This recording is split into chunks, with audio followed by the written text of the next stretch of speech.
Climax కన్నా ముందు Arjun Das regret feel అయ్యే సీన్ లో టెక్నికల్ ఇష్యూ లేదంటే వాళ్ళు సినిమా చూసినా దాన్ని ఎందుకు మార్చాలో అనిపించలేదు. నీకు అర్థమైంది గన్ సీన్ కాలుస్తే పట్టుకుంటాడు ఇక్కడ శ్రీహరి తోస్తుంది గన్ ఫైర్ అవుతుంది మనకి, ఎందుకంటే ఫైర్ ఫ్లాష్ వస్తుంది సౌండ్ ఉండదు, గన్ అసలు బుల్లెట్ వచ్చిందో లేదో ఎవరికి తెలియదు, దాని మీద పెద్ద రియాక్షన్లు కూడా ఉండవు కాల్చినట్టు. సో నేను టెక్నికల్ డిపార్ట్మెంట్ ఆ ఫైర్ స్ప్లాష్ పట్టపైన ఉండేది కాదు ఇష్యూ.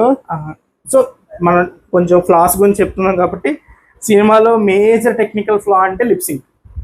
మీరు ఏమంటారు ఆల్మోస్ట్ తెలుగు యాక్టర్స్ కూడా కొన్ని చోట్ల లిప్సింగ్ కుదరలేదు, లేక డమ్మీ యాక్టర్స్ అంటే కొంచెం క్రౌడ్లో ఉండే యాక్టర్స్ వాళ్ళు మాట్లాడినప్పుడు కూడా వేరే లాంగ్వేజ్లో మాట్లాడడం.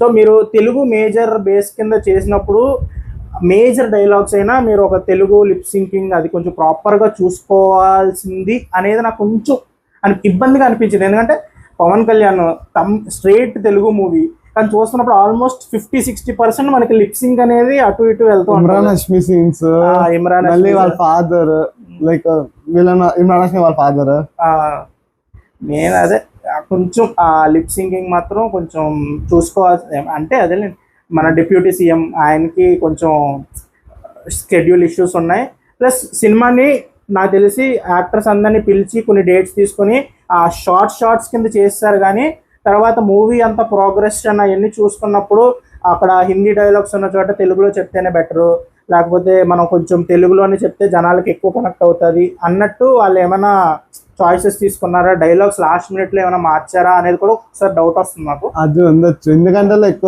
సుజీత్ ఎక్కడ చెప్పినట్టు ఉన్నారు ప్రాజెక్ట్ వెళ్ళే కొద్ది కొన్ని సీన్లు మారినాయి, కొన్ని సీన్లు టేకింగ్లు మారినాయి,